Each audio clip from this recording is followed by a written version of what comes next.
دوستان محترم، خطبہ مسنونہ کے بعد جو آیت کریمہ میں آپ کے سامنے میں تلاوت کی، اس میں اللہ تبارک و تعالیٰ نے ہمیں اور آپ کو نماز پڑھنے کا حکم دیا، زکوٰۃ دینے کا حکم دیا اور فرمایا وَارْكَعُوا مَعَ الرَّاكِعِينَ، رکوع کرنے والے لوگوں کے ساتھ رکوع کرو۔ اس سے فقہا نے یہ مسئلہ اخذ کیا کہ جماعت کے ساتھ نماز ادا ہے۔ مذہب اسلام میں ایمان اور عقیدہ درست کر لینے کے بعد جو سب سے پہلی چیز ایک مسلمان کے اوپر فرض ہوتی ہے، اس عمل کا نام نماز ہے۔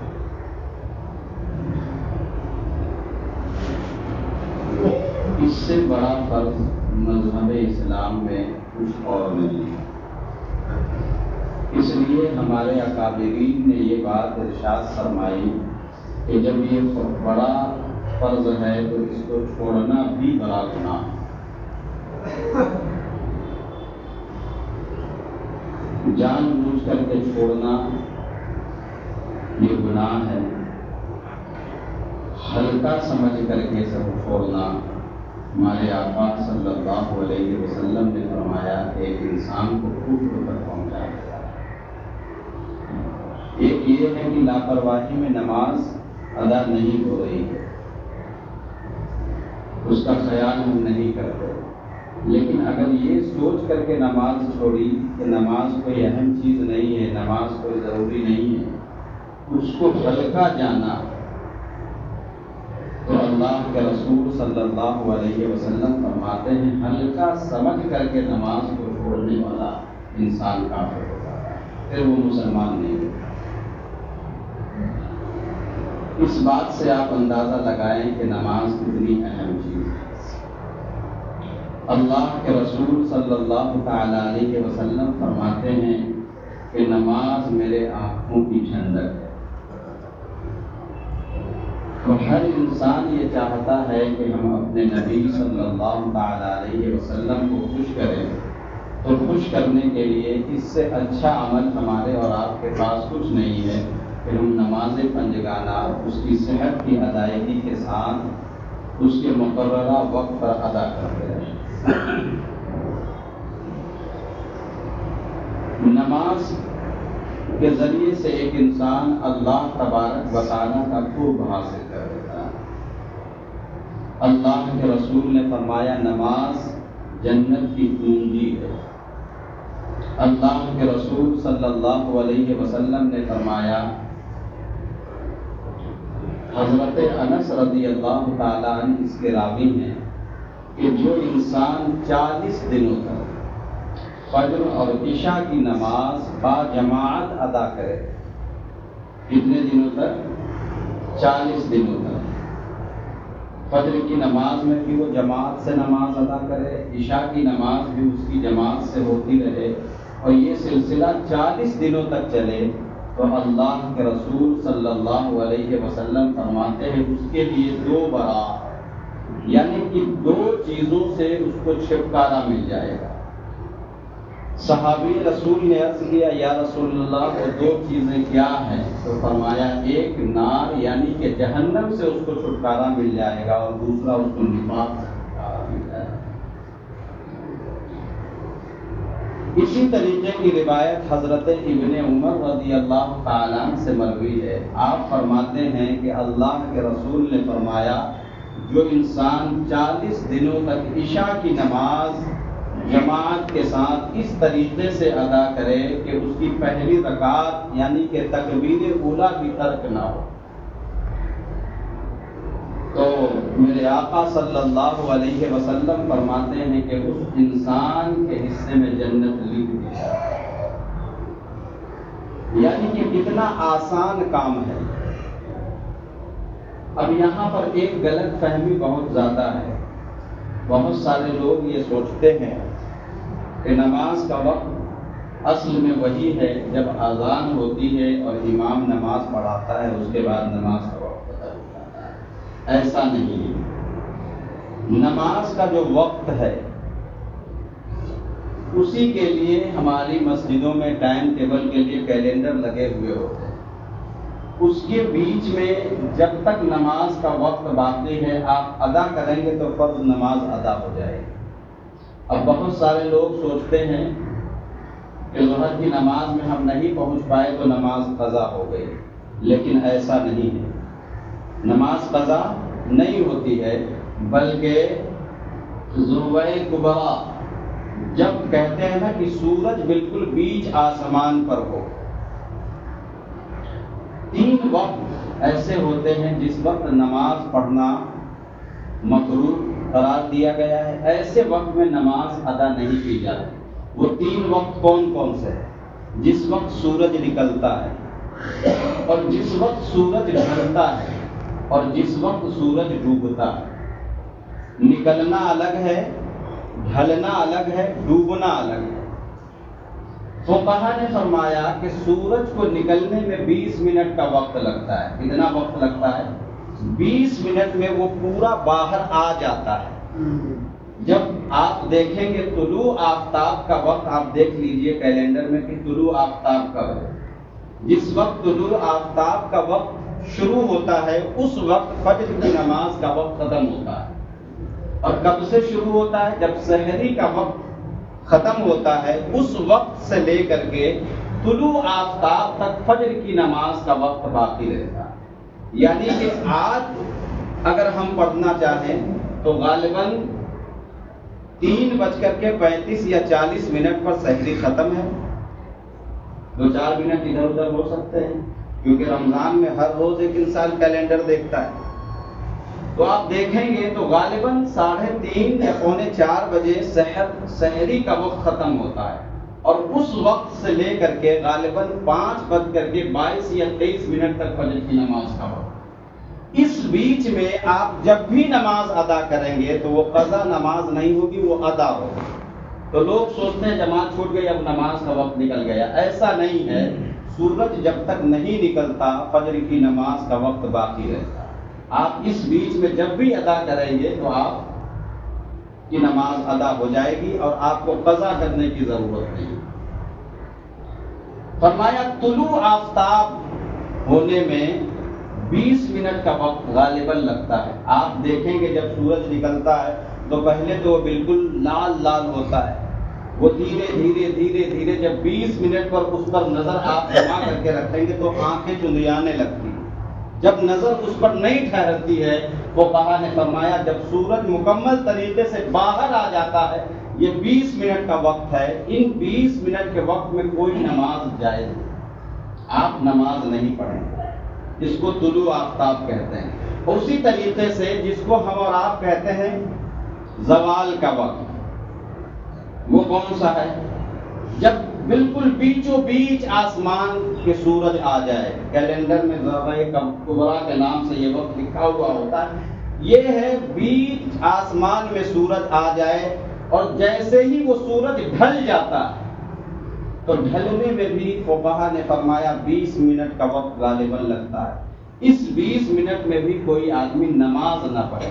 بہت سارے لوگ قرآن پڑھنے کو بھی منع کر دیتے ہیں کہ زوال کا وقت اور قرآن نہ پڑھیے، قرآن خوانی نہ کریے، یہ نہ کریے، وہ نہ کریے۔ نماز کے لیے منع ہے، اور دیگر وظائف اور ہم اور آپ کر سکتے ہیں۔ تو یہ وہ وقت ہے، اور جیسے ہی سورج ڈھلتا ہے ظہر کی نماز کا وقت شروع ہو جاتا ہے۔ اپنی سہولت کے حساب سے مسجدوں میں ٹائم سیٹ کی جاتی ہے کہ ہم یہاں پر نماز اتنے بجے آ جائیں گے، سارے لوگ حاضر ہو جائیں گے، ہم ادا کریں۔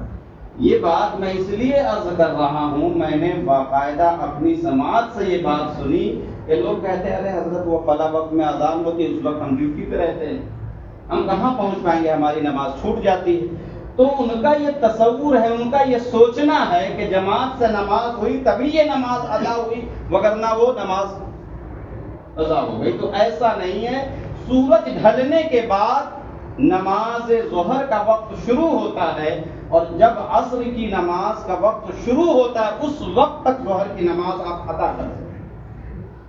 اب کتنا وقت ہے؟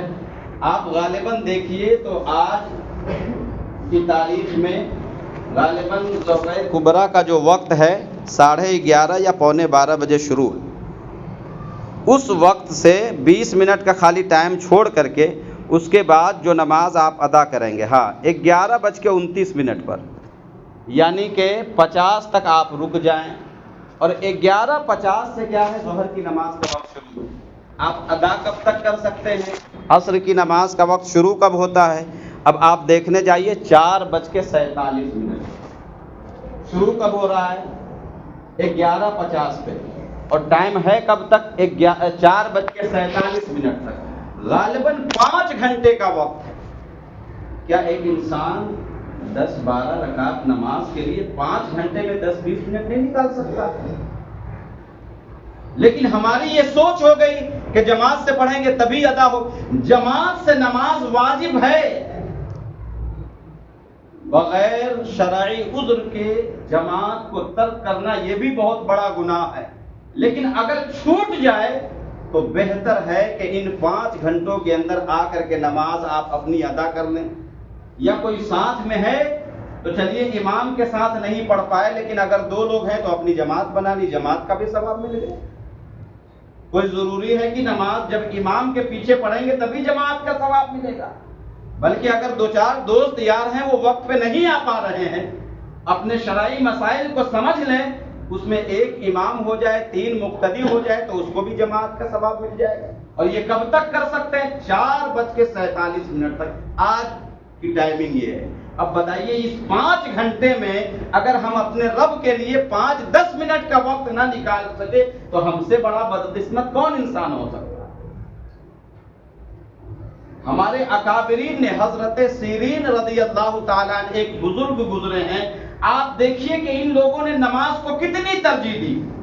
آپ نے فرمایا کہ کوئی مجھ سے پوچھے کہ 2 چیزیں ہیں، ان میں سے کس کو تم زیادہ پسند کرتے ہو؟ فرمایا وہ 2 چیزیں کیا ہیں؟ فرمایا ایک طرف جنت ہے اور دوسری طرف 2 رکعت نماز ہے، تم کس کو ترجیح دو گے؟ تو فرمایا میں 2 رکعت نماز کو ترجیح دوں گا۔ فرمایا کیوں؟ کہا کہ یہ میرے رب کی رضا ہے اور جنت میری رضا ہے۔ تو میرے عزیز، ہم نے نماز کو کتنا ہلکا جان رکھا ہے۔ نماز اس کے وقت پر اس کی صحت کی ادائیگی کے ساتھ ادا کرنے سے کیا ہوتا ہے؟ اللہ تبارک و تعالی ہم سے اور آپ سے خوش ہوتا ہے۔ تو کوشش کریں کہ نماز، اور اسی طریقے سے پھر عصر کی نماز کا وقت شروع ہوتا ہے۔ اب یہ کب تک ہے؟ مغرب کی نماز تک۔ مغرب کی اذان جب تک نہیں ہوتی، جبکہ فقہا نے فرمایا ہے کہ 20 منٹ پہلے تک جماعت نماز آپ ادا کر دیجیے۔ مغرب کی نماز شروع ہونے میں جب 20 منٹ باقی ہو تو کوشش کریں کہ اس سے پہلے آپ عصر کی نماز ادا کر لیا کریں، کیونکہ اس کے بعد وہ مکروہ وقت شروع ہونے لگتا ہے جس میں سورج ڈوب رہا ہوتا ہے۔ سمجھ رہے ہیں آپ؟ لیکن اگر کسی کی نماز اس دن کی عصر کی رہ گئی ہے، وہ پڑھ نہیں پایا ہے، تو اس 20 منٹ کے اندر بھی پڑھے تو وہ نماز ادا ہو جائے گی، اس کو قضا نہیں مانا جائے گا۔ یہ نماز کے اوقات کے مسائل۔ اسی طریقے سے مغرب کی نماز کا وقت جیسے ہی سورج ڈوبا، اذان ہوئی، آج کے وقت کے حساب سے غالباً 8:15 بجے تک مغرب کی نماز کا وقت۔ اب بتائیے ایک انسان کو 1-1.25 گھنٹے میں بھی 3 رکعت نماز فرض پڑھنے کا وہ وقت نہ نکال سکے تو بعد میں وہ اگر شکایت کرے تو یہ اس کی غلطی ہے۔ تو میرے عزیز، نماز کے اور عشاء کی نماز، اللہ اکبر، 8:30 9 بجے سے لے کر کے فجر تک۔ کبھی کبھی تو ایسا ہوتا ہے، میں اپنی خود کی بات بتلا رہا ہوں، کہیں دعوت میں چلے گئے، مجبوری ایسی آئی، کوشش یہ کرتے ہیں کہ عشاء کی نماز پڑھ لیں تب کھانا کھائیں، لیکن اگر کہیں زبردستی لوگوں نے کی کہ کھا لیجیے پھر چلا جائے تو کھا لیے۔ اب کھانا کھانے کے بعد طبیعت ہو جاتی ہے بوجھل، نماز میں خشوع اور خضوع نہیں ملتا، تو کوشش کیا کرتے ہیں کہ سو گئے آنے کے بعد، اور 3 بجے 2:30 بجے کا الارم لگایا، نیند بھی پوری ہو گئی، اس کے بعد اٹھے اور آرام سے اطمینان سے وضو بنا کر کے نماز ادا کر لی۔ کب تک؟ صبح وہی سحری کا وقت ختم ہونے سے۔ اتنا وقت ہے کہ کوئی انسان تھکا ہارا بھی ہے۔ اور آپ کو ایک مزے کی بات بتاؤں، اللہ کے رسول صلی اللہ علیہ وسلم نے فرمایا کہ اگر میری امت کو یہ چیز گراں نہ گزرتی، کون سی چیز؟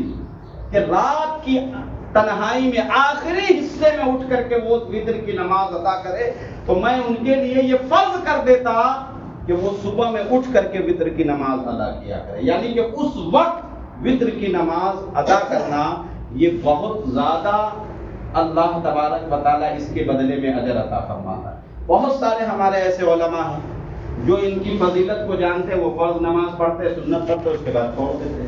اب وہ کیا کرتے ہیں؟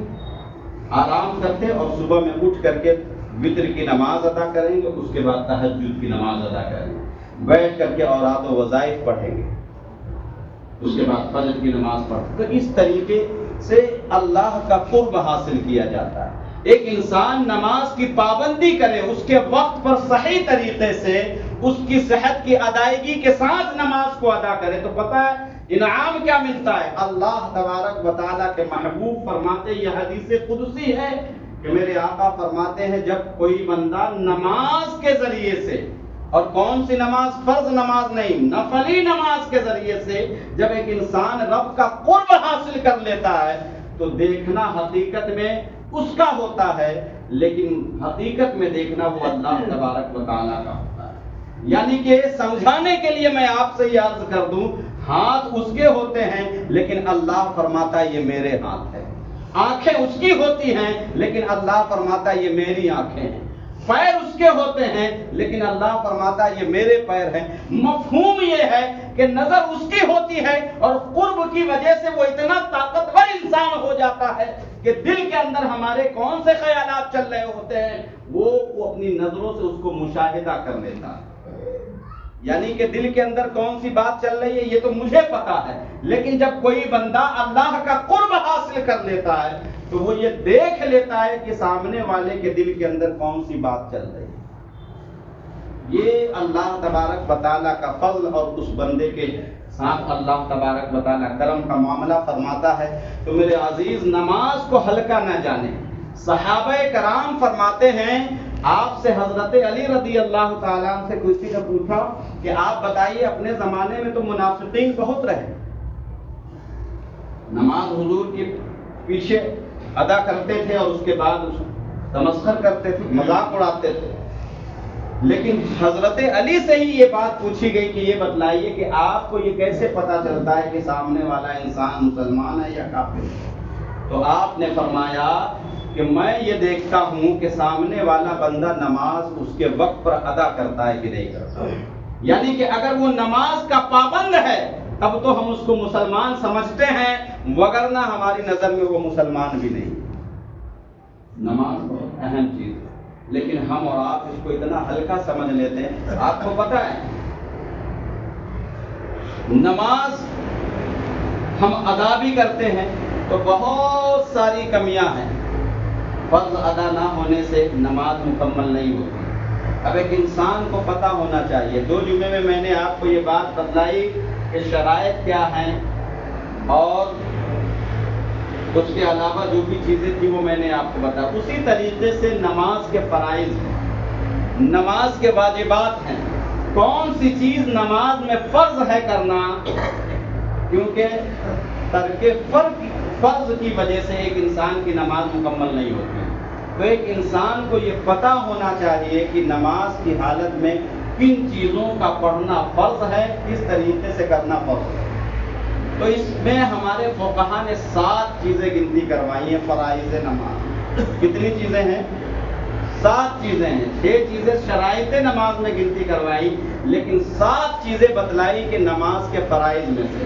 اس میں سے پہلا یہ ہے تکبیر، اللہ اکبر. یہ واجب تو ہے لیکن فرض اس لیے کہ لفظ اللہ اکبر ہی خالی فرض نہیں ہے، بلکہ فرمایا اللہ تبارک و تعالیٰ کے جتنے نام ہیں اس میں سے کسی بھی نام کے ساتھ اگر نماز کی شروعات کرے تو ایک انسان کی نماز شروع ہو جاتی ہے، کسی بھی نام کے ساتھ. لیکن فرمایا گیا کہ اللہ اکبر کی جگہ پر اللہ تبارک و تعالیٰ کے جو نام ہے اس میں سے کسی اور نام سے اس کو تحریف کرنا یہ مکروہ تحریمی ہے، یعنی کہ یہ حرام ہے. تو فرمایا پہلی چیز کیا ہے؟ تکبیر، اللہ اکبر. اور دوسری چیز کیا ہے؟ قیام. تو پتا ہو کہ قیام کیسے کرے. اتنی دیر نماز کے لیے کھڑا رہنا جس سے ایک انسان سورہ فاتحہ صحیح طریقے سے پڑھ لے اور اس کے ساتھ جو سورت ملاتے اس کو صحیح طریقے سے پڑھ لے. اس کے بعد کیا ہے رکوع. رکوع کیسے کریں؟ مردوں کے لیے مسئلہ الگ ہے، خواتین کے لیے مسئلہ الگ ہے. رکوع کریں کس طریقے سے کریں؟ سنت طریقہ یہ ہے کہ ایک انسان اتنا جھک جائے کہ پیٹھ بالکل اس کی سیدھی ہو جائے، بلکہ بعض فقہا نے لکھا ہے اتنی سیدھی ہو کہ اگر ایک گلاس پانی بھر کر کے اس کی پیٹھ پر رکھ دے تو وہ جب تک رکوع میں رہے وہ گلاس گرنے نہ پائے. اب بہت سارے لوگ ایسے رہتے ہیں، بس ایسے رہتے ہیں نا، پورا جھکے اس طریقے سے کہ بالکل پیٹھ سیدھی ہو جائے. یہ ہاتھ کو بالکل اس طریقے سے سیدھا کر لے، ایسے بالکل، اور اس سے جو ہے اپنے گھٹنے کو قاعدے سے پکڑ لے. فرمایا یہ سنت طریقہ ہے کہ رکوع میں ایک انسان اس طریقے سے جھکے کہ پیٹھ اس کی بالکل سیدھی ہو جائے اور گردن بھی جھکی ہوئی نہ ہو بلکہ گردن بھی پیٹھ کے برابر میں بالکل سیدھی ہو. اس طریقے سے یہ کیا ہے؟ فرائض نماز میں سے. اس کے بعد کیا ہے؟ سجود. سجدہ اس طریقے سے کرے کہ دونوں پیر کی کم سے کم ایک انگلی کے جو پیٹ ہیں وہ قاعدے سے زمین پر لگ جائے، یعنی کہ یہ انگوٹھا ہے، اس طریقے سے سجدے میں جائے کہ زمین پر یہ انگوٹھا قاعدے سے لگ جائے. کم سے کم ایک انگلی کا نماز کی حالت میں، سجدے کی حالت میں دونوں پیر میں سے ایک ایک انگلی کو قاعدے سے زمین پر لگانا فرض ہے. اگر آپ نہیں لگاتے تو نماز آپ کی نہیں ہوگی. بہت سارے لوگ ایسے ہی رکھے ہوئے ہوتے ہیں کہ نہیں ہوتے؟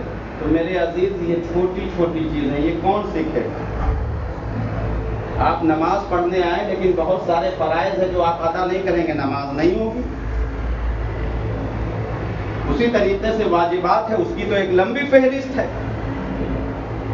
اس کے بعد تشہد، اور اس کے بعد کیا ہے؟ فرمایا نماز اپنے ارادے سے مکمل کرنا، جس کو خروج مصنوعی کہتے ہیں. مکمل کرنے کے بعد السلام علیکم ورحمۃ اللہ جو کہتے ہیں، یہ بھی صرف سلام فرض ہے، ورحمۃ اللہ یہ سنت ہے. سلام کہہ کر کے نماز سے باہر نکلنا یہ بھی کیا ہے؟ فرض میں ہے. تو ان چیزوں کو جانیں کہ واجبات کیا ہیں، فرائض کیا ہیں، اور اس کے بعد کیا ہے شرائط کیا ہیں. یہ چھوٹی چھوٹی چیزیں. اب قرأت ہے، قرأت ہے، کہیں پر کرنا واجب ہے، کہیں پر سنت ہے. تو قرأت کا مسئلہ جیسے رکوع میں جاتے ہیں تو فقہا نے یہ فرمایا کہ سبحان ربی العظیم ہے. کیا ہے؟ پڑھتے ہیں نا، تو لا کا جو مخرج ہے وہ طا کے بعد والا جو لا ہوتا ہے تو ذال تا اور وا یہ تینوں کے مخرج ایک ہی ہیں. مخرج کہتے ہیں جہاں سے جو حرف نکلتا ہے، یعنی کہ کہاں پر اپنی زبان کو منہ کے اندر لگائیں کہ وا نکلے گا. جیسے ایک ہے سین، کیا ہے؟ سین، اور ایک ہے شین. تو تین نقطے والا جو ہے اس کو شین کہتے ہیں. اور یہ شین کب نکلتا ہے؟ جب بیچ زبان کو ہم تالو سے لگاتے ہیں. کہاں سے لگاتے ہیں؟ یہ سب قرأت جب بچہ پڑھتا ہے تو اس کو سکھلایا جاتا ہے کہ کون سا حرف کہاں سے نکالے. بیچ زبان تالو سے ملا کر کے جیم شین یا ادا کرتے ہیں. اگر یہاں سے نہیں نکالیں گے تو اس کا مخرج ادا نہیں ہوگا. وہ صحیح اسی طریقے سے فرمایا جو وا کا مخرج ہے، وا کے بعد والا جو وا ہے وہ جیم نہیں ہے، وہ زال نہیں ہے، وہ زا نہیں ہے، وہ وا ہے. یہ نوک زبان جب سامنے کے دانت سے ہم اس کو لگاتے ہیں تو کھا زال، اور کسی میں تھوڑا سا آواز سخت ہوتی ہے تو وا کے بعد والا. فرمایا سبحان ربی العظیم میں جس کا وا نہ نکلتا ہو وہ کوشش کرے کہ وہ سبحان ربی الکریم پڑھا کرے، اس لیے کہ کاف کو نکالنے میں دقت نہیں ہوتی ہے، تاکہ نماز آپ کی صحیح ہو جائے. تو قرآن صحیح طریقے، کسی بھی مولوی سے ہم قرآن پڑھ لیتے ہیں، 200 روپے میں جو پڑھا رہا ہے اس کو پیسہ تو ہمیں نہیں دینا پڑ رہا ہے، اس کو خود پڑھنے کی اب اعوذ باللہ بسم اللہ 2 مہینے تک بچوں کو رٹاتے رہتے ہیں، اس کا اعوذ باللہ بسم اللہ صحیح نہیں ہوتا ہے. یہ کون مولوی ہے جو 4 مہینے میں پورا قرآن بچوں کو پڑھا دیتا ہے؟ اور بعد میں لوگ کہتے ہیں ارے میری بیٹی تو پورا قرآن پڑھی ہے. پتہ چلا اعوذ باللہ پڑھنے کی تمیز نہیں ہے. تو میرے عزیز قرآن کوئی حلوہ تھوڑی ہے کہ جیسے چاہے ویسے پڑھ لیے. تو اچھے قاری قرآن سے پڑھے. اللہ ہمیں اور آپ کو کہنے سننے سے زیادہ کلمات حسنات پر عمل کی توفیق عطا فرمائے. کسی بھی قسم کی خطا غلطیاں ہوئی وہ اپنے حبیب کے توسل سے تمام عملات کو معاف فرمائے.